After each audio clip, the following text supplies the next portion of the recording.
எந்த விதமான ஆசீர்வாதமும், ஒரு முன்னேற்றமும், விருத்தியும் சொல்லுகிற பிள்ளைகளுக்கு ஒரு சடன் டேக் ஆஃப், ஒரு சடன் அப்லிஃப்ட்மென்ட் காத்து கொண்டு இருக்கிறது. அதை தான் ஆண்டவர் தரிசனத்திலே காண்பித்து, சில உதாரணங்களை என் பிள்ளைகளோடு சொல்லி, "நீ பேசு" என்று சொன்னார். என் அன்பு பிள்ளைகளே, அநேக செல்வந்தர்கள் இந்த உலகத்திலே வாழ்ந்தது உண்டு. அவருடைய வாழ்க்கையெல்லாம் எடுத்து பார்த்தீங்கன்னா, ஏதோ ஆரம்பத்திலிருந்தே born with a silver spoon என்று இல்லை. அநேகர் அப்படிப்பட்ட ஆண்டவருடைய பிள்ளைகளாய் இருந்து ஒன்றுமில்லாத நிலைமையிலேயே நம்மளுக்காவது சாப்பாடு இருக்கு சாப்பிட்றதுக்கு, சாப்பாட்டுக்கு கூட வழி இல்லாத இருந்தவர்களை, தெரு ஓரங்களிலே ரோட்டோரங்களிலே படுத்து கொண்டிருந்தவர்களை கர்த்தர் தம்மை வெளிப்படுத்தி அவர்களை எங்கேயோ கொண்டு போய் டாப்ல வச்சிருக்கிறாரு. அதாவது இந்திய தேசத்தை சேர்ந்த ஒரு பிரசங்கியார் ஒருத்தர் இருந்தார். அந்த பிரசங்கியாரு பள்ளிக்கூடம் பக்கமே அவர் போனதே கிடையாது. அவர்களுடைய வேலையே என்னன்னா, அந்த ஆத்தோரங்களில் இருந்து கொண்டு அந்த வண்ணா அந்த துணியெல்லாம் துவைப்பாங்க தெரியுமா? அதுதான் அவர்களுடைய குலத்தொழில். தொழிலே அதுதான்.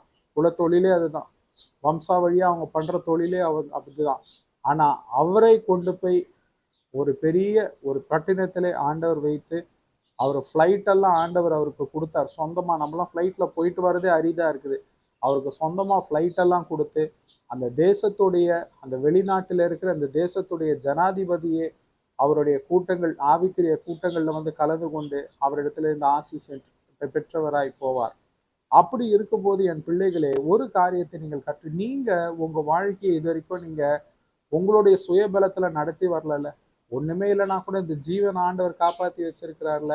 நீங்க சொல்லுங்க பார்க்கலாம் என்னிடத்துல, பிரதர் கொரோனா காலங்கள், கொள்ளை நோயின் காலத்துல நான் தான் என் ஜீவனை காப்பாத்தி கொண்டேன். இன்னைக்கு நான் ஜீவனோடு இருப்பது என்னுடைய சாமர்த்தியம். நான் வந்து எனக்கு என் ஜீவனை காப்பாத்தி சொல்லுங்க பார்க்கலாம். சொல்ல முடியாது. ஏன்னா நம்மளோட ஜீவனை காப்பாற்றினவர் கர்த்தர். ஆகையாலே என் வாழ்க்கையில எந்த ஒரு விரக்தி, ஒன்றும் முன்னேற்றமே இல்லை, எந்த ஒரு விரிவாக்கம் இல்லை, நான் விரக்தியோடு இருக்கிற பிள்ளைகளுக்கு ஒரு சடன் டேக் ஆஃப் ஆண்டவர் வச்சிருக்கிறார், காத்து கொண்டிருக்கிறார். சரிங்களா? ஆகையாலே கலங்கி போய்விடாதீர்கள், சோர்ந்து போய்விடாதீர்கள். கர்த்தர் நன்மையானதை தந்து திடீர் என்று எல்லாம் மாறும்படிக்கு செய்வார். ஆமென்.